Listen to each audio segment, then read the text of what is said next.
Guys, si Manyamang Kaabe guys ito. Kung matagal ka na sa Facebook, ilang beses mo lang sinabi na titigil ka na sa pag-Facebook.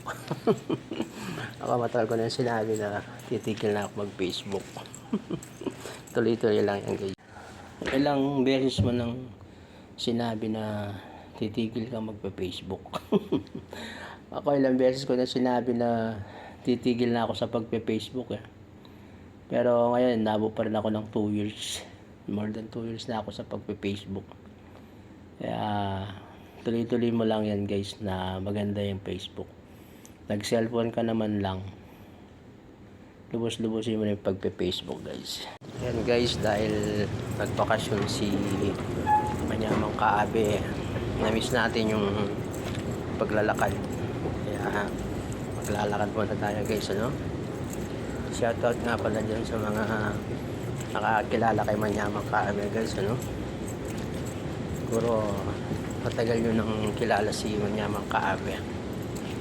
So almost 2 years na rin tayo dito. Kaya siguro nakikilala nyo si Manyamang Kaabe guys, ano? Shoutout dyan sa mga kakilala natin. Kay admin Mrs. Nalakay. Yan.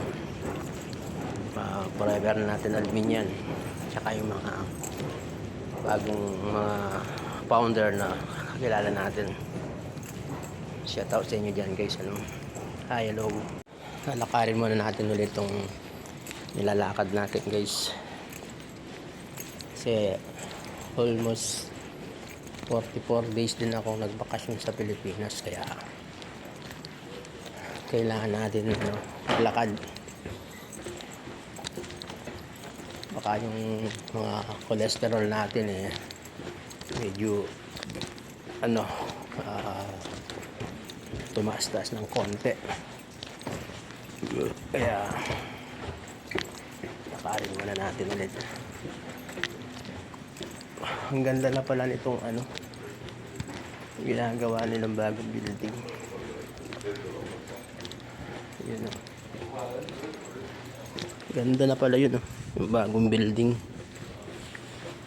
So ilang days din ako nawala. Malaki na ang improvement na naman. Yan lang naman ang ginagawa ko pinabalik-balikan natin itong calculator na to. Kaya tuloy-tuloy yan. Mahaba yan hanggang dun sa dulo yun. Shoutout nga pala dyan sa mga nakakilala kay Manyamang Kaabe guys, ano? Taga-taga lang ang pagla-live tsaka yung paggawa ng content. Lalo na ngayon, dami na mga bago na naman rules ni Meta guys. Kaya ako sa inyo guys, taga-taga lang, may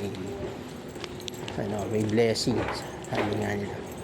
O katulad ko, tinatsaga ako lang naman itong ating Facebook. O ilang beses ko nang sinabi na titigil talaga ako sa Facebook.